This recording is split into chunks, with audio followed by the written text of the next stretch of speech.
इस बीच दुनिया में जियो पॉलिटिकल रूप से बहुत बहुत इंटरेस्टिंग डेवलपमेंट्स हो रहे हैं। खासकर इंडिया के पॉइंट ऑफ व्यू से हर किसी को जानना चाहिए, ऐसे बहुत सारे मुद्दे हैं। हम सब एशिया कप मैच देखकर एंजॉय कर रहे समय में वहां पाकिस्तान ने हमारे इंडियन प्लेयर्स को शेक हैंड नहीं दिया तो नाराज हुए। ये सब स्पोर्ट्स तक ही सोचा, लेकिन इसी बीच पाकिस्तान ने एक अनएक्सपेक्टेड काम किया। सीधे सऊदी अरब के साथ एक बड़ा डिफेंस एग्रीमेंट किया। ये कोई छोटी बात नहीं है, क्योंकि अब मिडिल ईस्ट में इजराइल रेचिप हो रहा है। कतर पर भी अटैक किया। इससे अरब देश सब एक हो गए। इन सब के साथ अब एक नाटो जैसे एक बड़ा मिलिट्री अलायंस बनाने की कोशिश कर रहे हैं। ऐसे समय में पाकिस्तान का सऊदी के साथ डिफेंस एग्रीमेंट करना, वो भी हमारे इंडिया के साथ तनाव वाले समय में, हमारे लिए बहुत टेंशन देने वाली बात है। असल में ये पाक सऊदी एग्रीमेंट क्या है? इससे इंडिया को क्या समस्याएं आएंगी? अरब देश सब मिलकर एक मिलिट्री अलायंस बने तो क्या होगा? इजराइल ऐसा क्यों कर रहा है? इन डेवलपमेंट से इंडिया पर क्या प्रभाव पड़ेगा? ऐसे बहुत महत्वपूर्ण मुद्दे इस वीडियो में हम बहुत डिटेल तरीके से बात करेंगे। ये सब मीडिया में ज्यादा चर्चा में नहीं आने वाले मुद्दे हैं, इसलिए आपको पूरा क्लैरिटी चाहिए तो इस वीडियो को आखिर तक देखें। स्किप न करके देखें तो असल में क्या हो रहा है वो समझ आएगा। पाकिस्तान सऊदी अरब एग्रीमेंट, असल कहानी क्या है? सबसे पहले ये पूरा ड्रामा कहां से शुरू हुआ देखें। हमारे लिए स्पोर्ट्स मैच एक बात है तो जियो पॉलिटिकल गेम्स दूसरी बात। हम सितंबर 14 को हुए इंडिया पाकिस्तान मैच में हमारे लोगों ने पाक को हराया ही नहीं, उन्हें शेक हैंड भी नहीं देकर अच्छी सबक सिखाया। वो देखकर हम बहुत खुश हुए, लेकिन हमारे प्लेयर्स ने शेक हैंड नहीं दिया तो पाकिस्तान प्लेयर्स नाराज हुए। वहां उनके प्राइम मिनिस्टर शहबाज शरीफ ने डायरेक्ट सऊदी अरब के क्राउन प्रिंस मोहम्मद बिन सलमान से हक देकर एक एग्रीमेंट पर साइन किया। ये हक मामूली नहीं है दोस्त। वे दोनों हक करते समय उनके हाथों में 2 फाइल्स भी थी। इससे ये कितना सीरियस मुद्दा है समझ सकते हैं। सितंबर 17 को पाकिस्तान प्राइम मिनिस्टर सऊदी में कदम रखा। तब सऊदी अरब ने उन्हें ग्रैंड वेलकम दिया। F-16 जेट्स एस्कॉर्ट के साथ पाक प्राइम मिनिस्टर सऊदी में लैंड हुए। एक देश के लीडर को इतना बड़ा वेलकम दे रहे हैं तो उन 2 देशों के बीच रिलेशन कितने मजबूत हैं समझ सकते हैं। तो उन 2 देशों के बीच क्या हुआ? एक की एग्रीमेंट, वही कॉम्प्रिहेंसिव म्यूचुअल डिफेंस एग्रीमेंट या स्ट्रेटेजिक म्यूचुअल डिफेंस एग्रीमेंट। इस एग्रीमेंट के मुताबिक पाकिस्तान पर अटैक हुआ तो उसे सऊदी अरब पर हुआ अटैक माना जाएगा। वैसे ही सऊदी अरब पर अटैक हुआ तो उसे पाकिस्तान पर हुआ अटैक माना जाएगा। किसी देश पर अटैक हुआ तो दोनों मिलकर उस अटैक करने वाले देश पर अटैक करेंगे। यहां से पाकिस्तान से युद्ध करना मतलब सिर्फ पाकिस्तान से ही नहीं, सऊदी अरब से भी युद्ध करना पड़ेगा। ये इंडियन पॉइंट ऑफ व्यू से बहुत बहुत महत्वपूर्ण डेवलपमेंट है, क्योंकि हम हमेशा पाकिस्तान से युद्ध के लिए तैयार रहते हैं। ऐसे समय में हमारे दुश्मन देश का एक और मजबूत देश से ऐसा एग्रीमेंट करना हमारे लिए निश्चित रूप से चिंता की बात है। क्रिकेट ग्राउंड में शेक हैंड, राजभवन में कॉगिलेंट। असल कहानी यहां से शुरू हुई। पिछले एशिया कप में हमारे इंडियन प्लेयर्स ने पाकिस्तान वालों को शेक हैंड नहीं दिया तो पाकिस्तानी बहुत फील हुए। हमारे लोगों ने मैच जीता ही नहीं, शेक हैंड न देकर अच्छा गुणपाठ सिखाया तो हम सब सोशल मीडिया पर जश्न मनाया। लेकिन यह सब ग्राउंड में हुआ छोटा मुद्दा। हम यहाँ शेक हैंड के बारे में बात कर रहे थे। वहां पाकिस्तान प्राइम मिनिस्टर ने सीधे सऊदी अरब के युवराज, दुनिया के सबसे पावरफुल व्यक्तियों में से एक मोहम्मद बिन सलमान को गट्टिगा कॉगिलेंचा। वो मामूली कॉगिलेंट नहीं, उनके दोनों हाथों में की फाइल्स थी। वो 2 देशों के भविष्य को, एशिया की सिक्योरिटी को बदल सकने वाला एक एग्रीमेंट की शुरुआत। सितंबर 17 को पाकिस्तान प्रधानमंत्री शहबाज शरीफ सऊदी अरब गए। उन्हें वहां मिला स्वागत देखकर ही समझ आता है मुद्दा बहुत सीरियस है। F-16 फाइटर जेट्स एस्कॉर्ट के रूप में आए, पूर्ण सैनिक लांछनों के साथ ग्रैंड वेलकम दिया। एक देश के लीडर को दिया जाने वाला सम्मान देखकर उनके बीच रिलेशन कितना मजबूत हुआ हम अनुमान लगा सकते हैं। इतनी हड़बड़ी में पाक प्रधानमंत्री सऊदी क्यों गए? वहां क्या हुआ वो अब देखें। सितंबर 17 को पाकिस्तान और सऊदी अरब ने एक कॉम्प्रिहेंसिव म्यूचुअल डिफेंस एग्रीमेंट पर साइन किए। इसका दूसरा नाम व्यूहात्मक परस्पर रक्षा समझौता। नाम सुनने में बहुत टेक्निकल लग रहा है ना?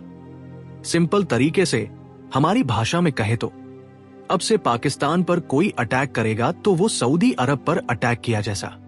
वैसे ही सऊदी अरब पर कोई अटैक करेगा तो वो पाकिस्तान पर अटैक किया जैसा, यानी इन दो देशों में से किसी पर अटैक हुआ तो दूसरा देश भी मैदान में उतरेगा और अटैक करने वाले देश पर मिलकर युद्ध करेंगे। ये बिल्कुल नाटो आर्टिकल 5 जैसा है। नाटो में एक देश पर अटैक हुआ तो बाकी 30 देशों पर अटैक हुआ माना जाता है। अब पाकिस्तान, सऊदी वही फॉर्मूला फॉलो कर रहे हैं। अब सोचिए, ये एग्रीमेंट हमारे लिए कितना खतरनाक है। भविष्य में पाकिस्तान अगर फिर आतंकवादी अटैक करेगा, इंडिया को ऑपरेशन सिंदूर जैसे काउंटर अटैक करना पड़े तो हम सामना करेंगे सिर्फ पाकिस्तान का ही नहीं, परोक्ष रूप से सऊदी अरब का भी। ये इंडिया के लिए बहुत बड़ा स्ट्रेटेजिक चैलेंज है। डील के पीछे असल कहानी, किसको क्या फायदा? ठीक है, ये डील हुई, लेकिन असल सवाल है किसको क्या जरूरत पड़ी?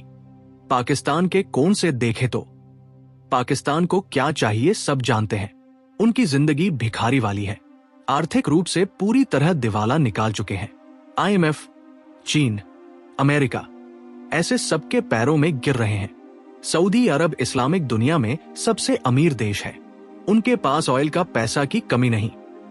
तो पाकिस्तान को इस एग्रीमेंट से दो फायदे हैं। एक, आर्थिक मदद, सऊदी से बिलियंस डॉलर्स पैकेज, ऑयल उधार आएगा। दो, राजनीतिक सपोर्ट, इंटरनेशनल प्लेटफॉर्म्स पर सऊदी सपोर्ट देगा। कश्मीर मुद्दे में भी सऊदी सपोर्ट इकट्ठा करने की पाक कोशिश करेगा। अब सऊदी अरब के कौन से देखे तो सऊदी अरब का कौन? यहां असल ट्विस्ट है। कर्ज में डूबे पाकिस्तान से दुनिया की टॉप 15 इकोनॉमी वाले सऊदी को क्या काम? सऊदी को पाकिस्तान से क्या चाहिए? जवाब एक ही, न्यूक्लियर बॉम्ब। दुनिया में 57 इस्लामिक देश है, लेकिन न्यूक्लियर बॉम्ब वाला एकमात्र इस्लामिक देश पाकिस्तान है। सऊदी के पास एडवांस वेपन्स, पैसा, टेक्नोलॉजी सब है, लेकिन उनके पास न होने वाली एक चीज, न्यूक्लियर वेपन। सऊदी लंबे समय से बॉम्ब फॉर बॉम्ब पॉलिसी पर विश्वास करता है, यानी उनका दुश्मन देश ईरान न्यूक्लियर बॉम्ब बनाएगा तो हम भी बनाएंगे, कई बार कहा। पाकिस्तान न्यूक्लियर प्रोग्राम को सऊदी अरब ने ही गुप्त रूप से फंड दिया, एक दावा भी है, उसे इस्लामिक बॉम्ब कहते हैं। अब इस एग्रीमेंट से सऊदी अरब को पाकिस्तान का न्यूक्लियर अम्ब्रेला, न्यूक्लियर छाता मिला जैसा, यानी सऊदी की सिक्योरिटी के लिए अब पाक न्यूक्लियर बॉम्ब्स की प्रोटेक्शन होगी। लेकिन इतने दिनों से न होने वाली सऊदी को न्यूक्लियर बॉम्ब्स पर इतनी रुचि क्यों बढ़ी? इस सवाल का जवाब हमें मिडिल ईस्ट में हुई एक और की घटना पर ले जाता है। असल में आग किसने लगाई? दोहा में क्या हुआ? इस पूरी कहानी का ट्रिगर पॉइंट सितंबर 9 को इजराइल ने कतर पर किया अटैक। हाँ, आपने सही सुना, इजराइल ने कतर कैपिटल दोहा के पास एयर स्ट्राइक किया। यह अटैक इतना बड़ा मुद्दा क्यों? कतर कोई साधारण देश नहीं, वो अमेरिका का सबसे क्लोज अरब देश है। मिडिल ईस्ट में सबसे बड़ा अमेरिकन मिलिट्री बेस अल उदेद एयर बेस कतर में ही है। हमास बहाना, कतर में हमास लीडर्स छिपे हैं, उन्हें टारगेट किया इजराइल ने कहा। अमेरिका की चुप्पी, अपना मित्र देश, अपना मिलिट्री बेस वाला देश पर अटैक हुआ तो अमेरिका ने ज्यादा रिएक्ट नहीं किया। यही अरब देशों को बड़ा शॉक दिया। इतने दिनों से अरब देश अपनी सिक्योरिटी के लिए अमेरिका पर डिपेंड थे। इजराइल कितना भी रैचिपो रहा हो, अमेरिका सपोर्ट देख लेंगे।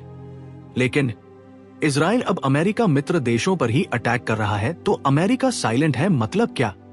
इजराइल मुद्दे में हमारी तरफ मत आना, अप्रत्यक्ष रूप से वार्निंग जैसा। ये एक घटना ने अरब देशों की आंखें खोल दी। अब अमेरिका पर भरोसा करने से फायदा नहीं, अपनी सिक्योरिटी खुद देखनी होगी, फैसला लिया। इन विचारों का रिजल्ट सितंबर 15 को दोहा में हुआ अरब इस्लामिक देशों का इमरजेंसी मीटिंग। इस मीटिंग में सऊदी अरब, ईरान, टर्की, इजिप्ट जैसे बड़े देश सब अटेंड हुए। उस मीटिंग में ही एक खतरनाक विचार पैदा हुआ। उस मीटिंग में अरब इस्लामिक देश सब मिलकर एक फैसला लिया। पश्चिमी देशों के पास नाटो है, जैसे हम भी एक संयुक्त मिलिट्री अलायंस बनाएंगे। एक बार इमेजिन कीजिए, दुनिया के 57 इस्लामिक देश अपनी ऑयल वेल्थ, मिलिट्री पावर को मिलाकर एक अलायंस बने तो कैसा होगा? उसे इस्लामिक नाटो या अरब नाटो नाम दे तो उसके परिणाम कितने गंभीर होंगे। नाटो की वजह से पहले ही रूस यूक्रेन वॉर हो रहा है। ऐसी स्थिति में ये नया अलायंस बना तो मिडिल ईस्ट में, एशिया में शांति गायब हो जाएगी। ये अलायंस का सिद्धांत भी नाटो जैसा होगा। हम में से एक पर अटैक हुआ तो हम सब पर अटैक हुआ माना जाएगा। ये इस्लामिक नाटो विचार अभी प्रारंभिक स्टेज में है, लेकिन ये विचार पैदा होने का कारण इजराइल की आक्रामकता, अमेरिका की दोहरी नीति। इसी बैकग्राउंड में सऊदी अरब ने अलायंस बनने से पहले प्रीका के रूप में पाकिस्तान से अपना डिफेंस एग्रीमेंट फाइनल किया। अपनी सिक्योरिटी के लिए एक न्यूक्लियर पावर को साइड में रख लिया। ये सब एक दूसरे से कैसे जुड़ा है देखा? इंडिया के लिए हाई अलर्ट क्यों? अब ये सऊदी पाकिस्तान एग्रीमेंट, पीछे का इस्लामिक नाटो विचार, ये सब हमारे भारत देश के लिए बड़ा सिरदर्द बन गए हैं, क्योंकि हम हमेशा चीन, पाकिस्तान से टू फ्रंट वॉर, दो तरफ युद्ध आएगा क्या चिंता करते हैं ना। अब इस इक्वेशन में सऊदी अरब भी अप्रत्यक्ष रूप से आ गया। भविष्य में पाकिस्तान से कोई बड़ा युद्ध आया तो सऊदी अरब आर्थिक रूप से, राजनीतिक रूप से पाकिस्तान को पूरा सपोर्ट देगा। इतना ही नहीं, उनके पास मौजूद एडवांस वेपन्स को भी पाकिस्तान को देने का खतरा है। इससे पाकिस्तान और रेचिपो जाएगा। कश्मीर मुद्दे को इंटरनेशनल इस्लामिक प्लेटफॉर्म्स पर सऊदी सपोर्ट से मजबूती से उठाएगा। ये हमारे लिए बड़ी समस्या। अगर भविष्य में इस्लामिक नाटो बना और उसमें पाकिस्तान शामिल हुआ तो वो इंडिया के लिए सबसे बड़ा सिक्योरिटी थ्रेट। तब हम सिर्फ पाकिस्तान से नहीं, 50 से ज्यादा इस्लामिक देशों के अलायंस से लड़ना पड़ेगा। इस समय इंडिया के अमेरिका, इजराइल से अच्छे रिलेशन हैं, भले ही सऊदी अरब, यूएई जैसे गल्फ देशों से हमारे मजबूत बिजनेस, हिस्टोरिकल बॉन्ड्स हैं। हमारे प्रधानमंत्री को सऊदी का हाईएस्ट सिविलियन अवार्ड भी दिया। हम उनसे भारी मात्रा में ऑयल खरीदते हैं। लाखों भारतीय वहां काम करते हैं।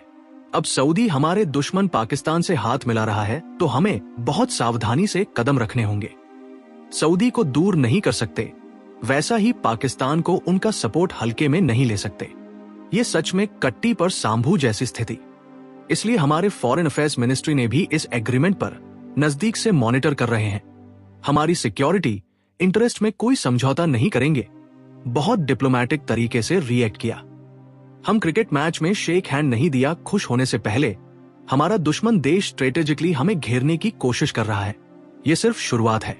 आने वाले दिनों में मिडिल ईस्ट में, एशिया में और ज्यादा ड्रामेटिक डेवलपमेंट्स देखने वाले हैं। ऐसे वीडियोज के लिए हमारे चैनल को सब्सक्राइब करें।